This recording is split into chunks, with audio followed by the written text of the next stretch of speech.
In just a moment, X minus one. But first, how does one man get himself into so many impossible situations? This is a question you'll probably ask yourself tomorrow night when you follow another hilarious adventure of Throckmorton P. Gildersleeve. Yes, Gildy's eye for the ladies and his impulsive temperament managed to entangle him in a web of riotous circumstances. Join the romantic water commissioner, his neighbors, Judge Hooker, Mr. Peavy, and all the loyal Gildersleeve household as they romp through another episode of The Great Gildersleeve tomorrow night. And now stay tuned for X minus one on NBC. Countdown for blast off. X minus 5, 4, 3, 2, X minus 1, fire.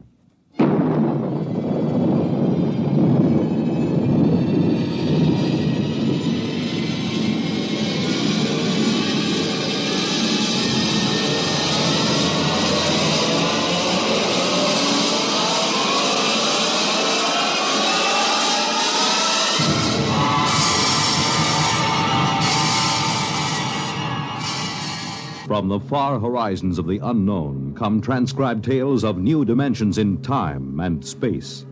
These are stories of the future, adventures in which you'll live in a million, could be years, on 1,000 maybe worlds.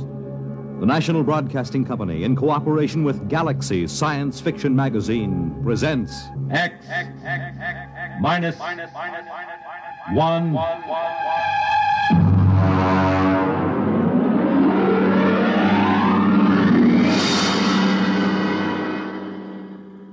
tonight's story, The Cave of Night by James E. Gunn. Oh, you want a level, Charlie? Okay. Though yet of Hamlet, our dear brothers, death the memory be... Anyway, how's it, okay? Okay. Check recording, will you? I may go over a half hour. Make sure they got another reel of tape ready, okay? All right, Look, Bill, I've just put the segments of tape together for the next week's show. I'm going to record my narrations, and we'll listen to it together tomorrow. I know this is unusual, but you're the producer, and I don't want you out on a limb that may be sawed off behind us. This week's show is liable to either win us every award from the Peabody to the Pulitzer Prize, or maybe put the network out of business. Okay, we start with the standard opening. Behind the world, etc., 40 seconds. This is Harry Anders, your editor. At 8 o'clock, after the sun has set and the sky is darkening, look up. There's a man up there where no man has ever been. He is lost in the cave of night. And the fuel tank's empty. Receiver broken. Transmitting and clear. Anyone picking this up, anyone. This is Rev McMillan calling. Notify Goddard Rock, New Mexico. There's no way to get back. There's a man up there where no man has ever been. He is lost in the cave of night. We all know that phrase now, the cave of night. It was written by a poet disguised in the cynical hide of a newspaper rewrite man. But it stuck. It caught the world and held it like a butterfly pinned to a board. It started with a ham, an amateur radio operator, in Davenport, Iowa. All right, Eddie. Roll the first tape in here. It's marked. Am I too close? I was up in the attic. I usually have a talk with WG-73. He's in Buenos Aires. We play chess. Well, there was some kind of interference. And then all of a sudden, I heard this voice. I record most of my listening anyway, so I had the tape machine running. After I heard it, I called civil defense. That's what we're supposed to. Look, Bill, I haven't done the final editing on these tapes, so don't worry if they're a little rough.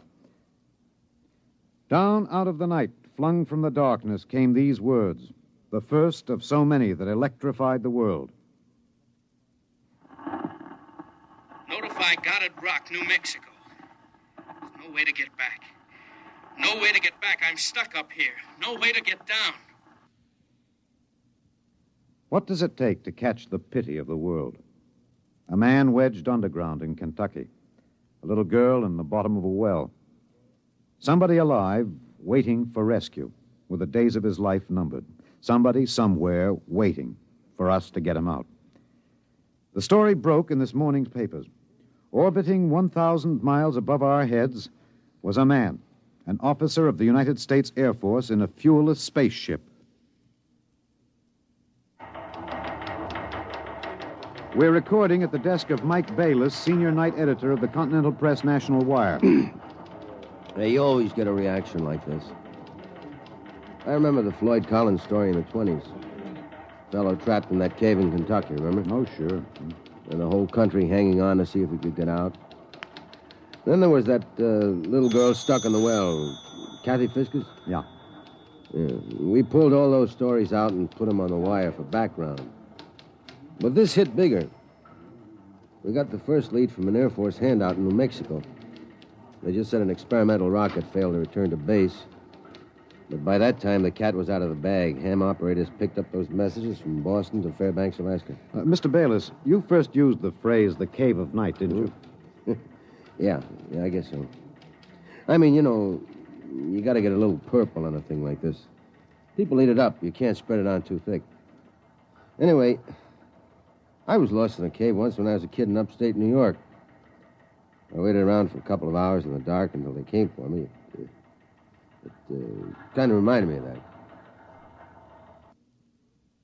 It reminded the world of terrors at night, of struggling awake through nightmares. The fears of loneliness, darkness, falling, suffocation, thirst. It reminded me of Rev McMillan. And perhaps I have an advantage over all the other reporters for newspapers and radio and television because I knew Rev McMillan. I knew him in college and in the Air Force. I knew that he was testing rocket-powered craft at Goddard, but I didn't know they were so close to space. No one knew, till those messages of desperation crackled down through the atmosphere. I remembered Rev when I saw those headlines that morning. Straight black hair, Clark Gable ears, a reckless grin. He ate well, reveled in expert jazz and Mozart opera, and he talked incessantly. His southern speech was no drawl. There was too much to say. And now he was alone, and soon all that might be extinguished. The men from the radio newsrooms rushed to Goddard Rocket Base armed with miniature tape recorders. Gentlemen, I'm Colonel Arthur J. Hannigan, Information Officer for Goddard Rocket Base. And I'm authorized to issue the following statement. First Lieutenant Reverdy L. McMillan, United States Air Force pilot, Experimental Rocket Division, took off from Goddard Base at 22:34 Rocky Mountain time. His craft, the XR-37 Mark II, a hydrazine nitric three-stage rocket. I'm sorry I can't describe it, boys. Classified. Well, in order to maintain orbit, the motors were pulsed for 1 second every 15 seconds elapsed time. After 3 minutes, the exhaust was seen by ground spectroscope observation to flare for half a minute. His fuel supply is exhausted. The craft has reached sustaining orbital speed. What does that mean, Colonel? He's out of gas. He can't get down. The first mobilization was of the scientific brains massed at Goddard. Few of them knew Rev. Brains at a research project are usually carefully sorted out and salted away from the distractions of the outside world. They designed, they invented, they calibrated and theorized. But they didn't know the short, stocky man with a lopsided grin who rode the fruit of their labor up and out, and now circled the world of his birth, with time ticking out. I covered the hearings in Washington for the network newsroom. I flew down from New York, and the stewardess came out every few minutes to tell the passengers the latest news. She called him Rev, although she never knew him, and once I thought I saw a tear. The hearing was before the subcommittee of the Senate Committee on Military Affairs. Presiding, Senator Alan J. Haggister of Kentucky. All right, General Finch. You've made the technical situation fairly comprehensive, even to an old canebrake redneck hillbilly like myself. I have tried to make the gravity of the situation apparent, sir. It appears to me, General, that the sacred life of a human being created in the image of his maker is in danger. It's no light thing to be thrown away like some guinea pig. If that ship wasn't safe, if that poor man up there in the Cave of Night is to die, somebody is responsible. Isn't that right, General? Sir, a manned rocket was sent up because of one simple fact. It takes a computer of tremendous versatility and capacity to operate a Harrison-Munch reactor engine. A computer of infinite complexity. And I ask you, General, I put the question to you, why was such a computer not designed? It has been designed, sir. It was designed 500,000 years ago. There is only one mechanism competent to handle those controls, sir. That is the human brain.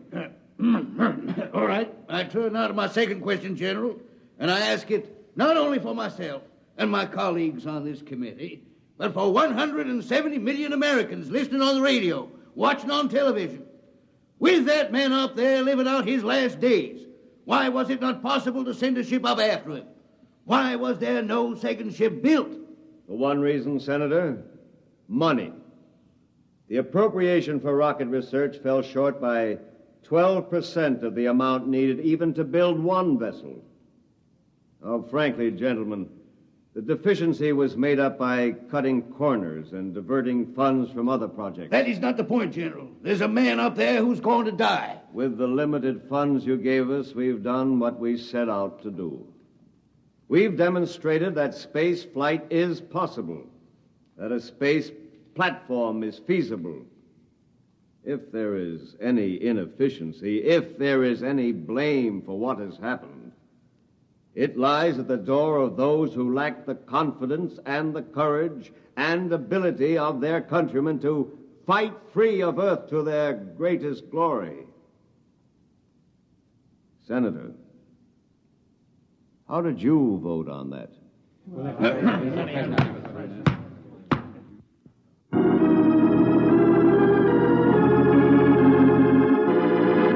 This is Harry Anders in the gallery of the Washington National Cathedral. This is a special prayer service called by the Dean of the Cathedral for the safety of Lieutenant McMillan and for the success of the recently announced rescue plan. The church is filled. There's a sprinkling of high Navy, Army, and Air Force uniforms.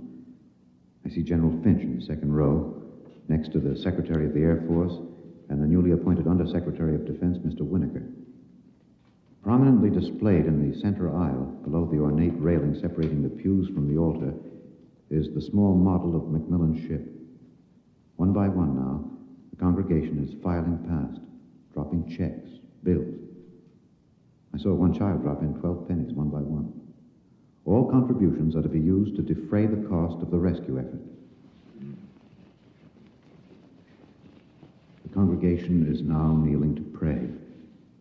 A moment of silent prayer will follow for the safety and rescue of Lieutenant McMillan. $1 billion was raised in 1 week from voluntary contributions.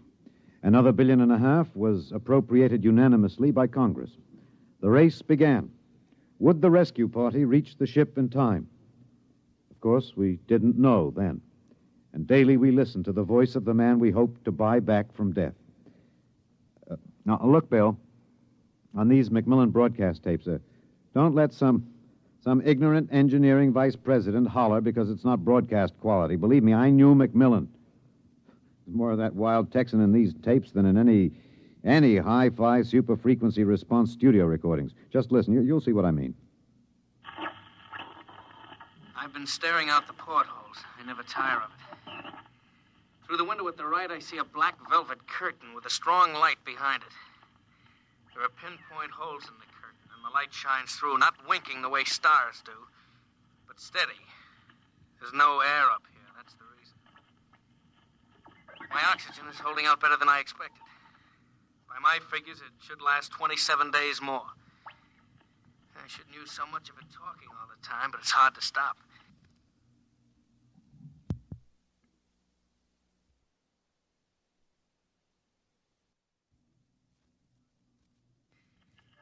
Talking, I feel as if I was still in touch with the Earth.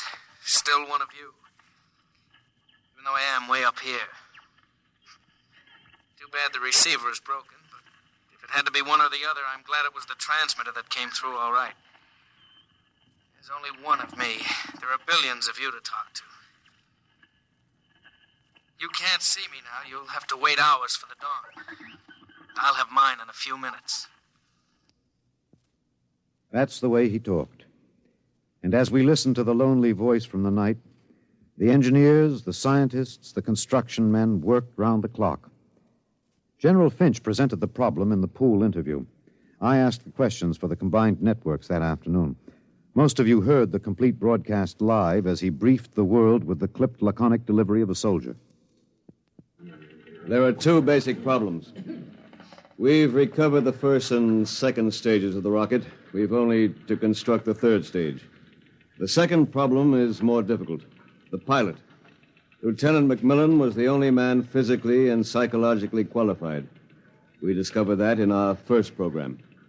His training and orientation took 18 months. We have now to duplicate this in 27 days. You think it's possible, General? I don't know. That's all, Mr. Anders. Stevenson, get me some coffee, will you? Black and some kind of sandwich, no butter, no mayonnaise. And then the voice from the cave asked a question and expected no answer. Do you hear me down there? Sometimes I wonder. I wish there was some way I could be sure you were hearing me. Just that one thing might keep me from going crazy. I was there the night we answered that question. I was there in a helicopter over Kansas City. This is Harry Anders speaking to you from a helicopter over Kansas City. There are 15 seconds till midnight. The plan was developed by General Finch. At precisely midnight, every light in the city will be out and then flashed on in 2-second intervals. This will be the exact moment that McMillan's ship is calculated to pass overhead. It's almost time now. 5, 4, 3, 2, 1. There they go. Off. On.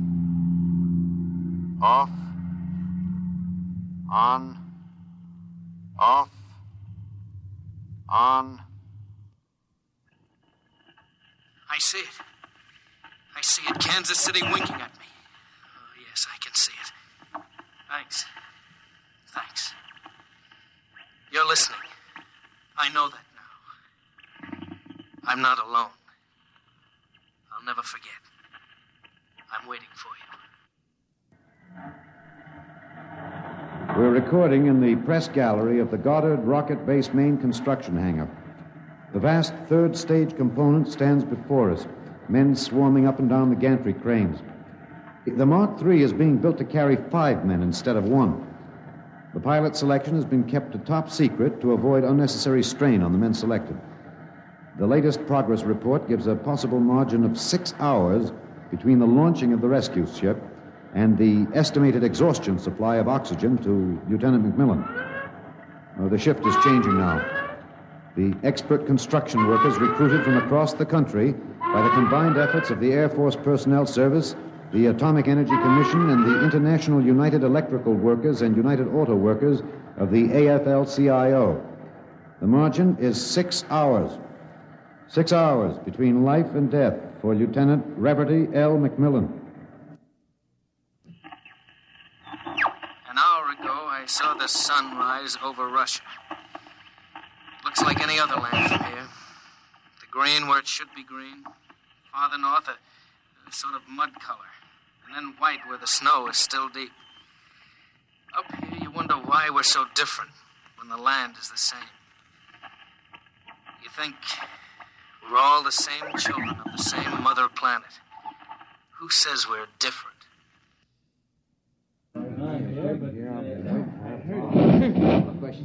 Can you hear me in the back? There's a little close.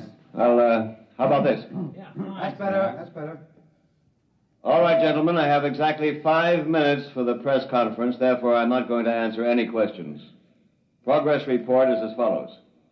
As a safety factor, we're constructing 2 complete 3-stage rockets and 6 additional 3rd-stage components. The telemetered reports from McMillan's ship have added important additional information, and the first of the rescue vessels should be ready to be launched at the estimated time, weather permitting. Now, don't ask a question. Within certain limitations of air turbulence, the rocket will be ready to lift in time to save Lieutenant McMillan. 21 days. The air's bad tonight. Can't seem to get a full breath. It seems to stick in the lungs. It doesn't matter, though. But I wish you could see what I've seen. The vast, spreading universe around Earth like a bride in a soft veil. You'd know then that we belong out here. Come out, mankind. Come out and see what I have seen.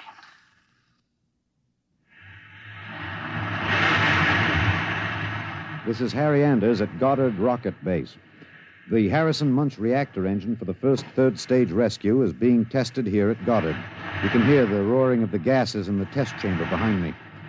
The work has been stepped up as a new calculation based on the increased temperature reading from McMillan's ship indicates that the exhaustion time will be some 6 hours earlier than originally estimated. The margin of rescue will be in minutes. Air very bad. Better hurry. Can't last much longer. Silly, of course you'll hurry. But I don't want anyone feeling sorry for me. I've seen the stars clearly. But more than this, I've seen the earth. There where I have lived and loved. I have known it better than any man. And loved it better. And known its children better. Goodbye. I have a better tomb than the greatest conqueror Earth ever bore. Do not disturb.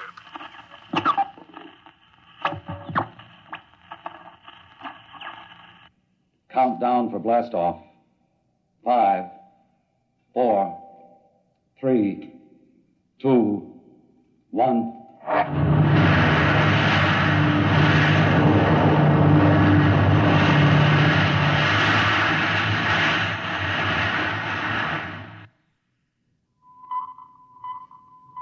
Anders, tape 323. We're in the press operation room of Goddard Field. The rescue rocket has been aloft 53 minutes plus. Its calculated time of arrival is 54 minutes. You will hear the voice of General Beauregard Finch on a direct pickup from the rescue vessel, which has been named unofficially the Lifesaver. Silent crowds have collected at the outer perimeter of the rocket base, as if by their presence they might help it. Here it comes. Quiet. The next voice you hear will be General Finch aloft in the rescue ship. The voice quality may not be good. He's speaking over a throat mic in his pressure suit. Mark 3 to base. This is Finch. Going to secure that cable. We have just secured to the airlock of McMillan's ship. I'm now entering the lock. The inner door is closed. I have closed the outer door. The inner door is cycling. Now it is open. Bring in those oxy bottles, will you? The bulkhead to the control room is open.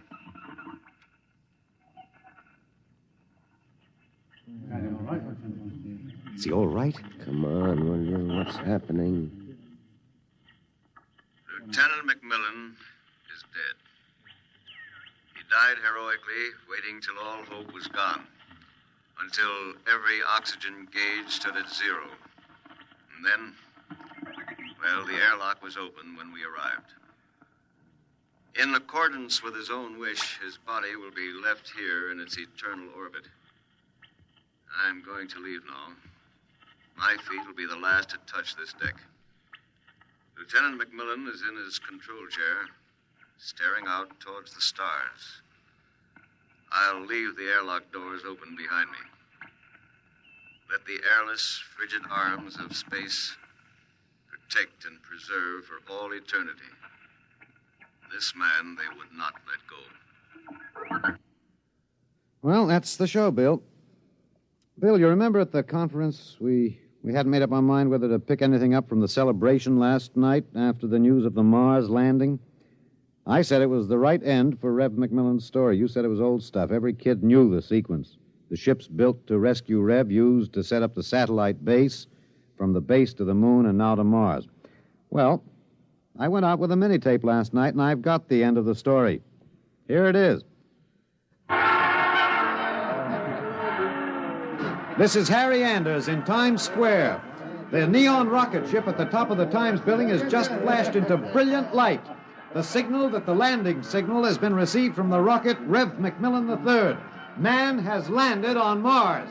And a holiday crowd here in Times Square is celebrating like 1,000 New Years rolled into one. I'm being tossed and pushed and clapped on the back all at once.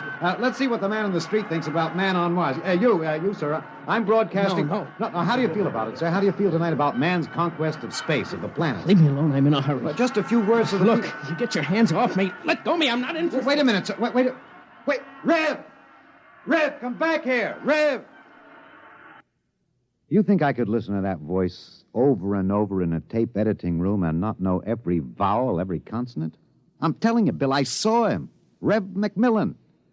The black hair was gray and those Clark Gable ears were pinned back, but that's a simple operation. I played that piece of tape over and over. It was Rev, I know it. He isn't up there. He's alive. We've got it, Bill. We've got it on our show. We'll break it. Rev McMillan is alive. I haven't written it yet, but we finish it off with this, with a question. Why did they announce he was dead? I'm in the tape editing room now. I've got the reel ready to record the answer. Excuse me, Mr. Anders. I'm... Hey, just a minute. I'm recording. You better see the page outside Mr. at the... Anders, I'd like to talk to you for a moment, if I may. I have a letter of authorization... Just a minute. I'll be through in a minute. Look, Bill, I've got the answer now. Last night, they landed on Mars. But that first ship, the one that circles up there now, there isn't anybody on it. There never was, except a 30 days recording and a transmitter. That's all. He was never up there. They didn't have the money for a manned rocket. They wanted a crash program all out, so they sent a decoy up. And we all broke our hearts to rescue the man who wasn't there.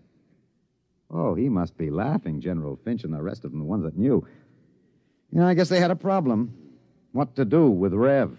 I wonder if he slipped away from whatever guards they have around him to see the celebration. He looked a little sad. I think sometimes he must wish he was really up there in the cave of night, seated in the icy control room, 1,075 miles above the Earth, staring out at the stars. Mr. Anders, I must insist... What? Bill. Looks as if I won't have to worry about editing this tape. My friends are from Washington. I'd like to call your attention to the last paragraph. What? Oh, no. It's very simple. You won't have to burn it. It's easy to destroy recording tape. I throw this switch. When the tape goes through the erasing head, it's gone forever. Oh, too bad. Would have made one fine show. Okay. So long, Rev.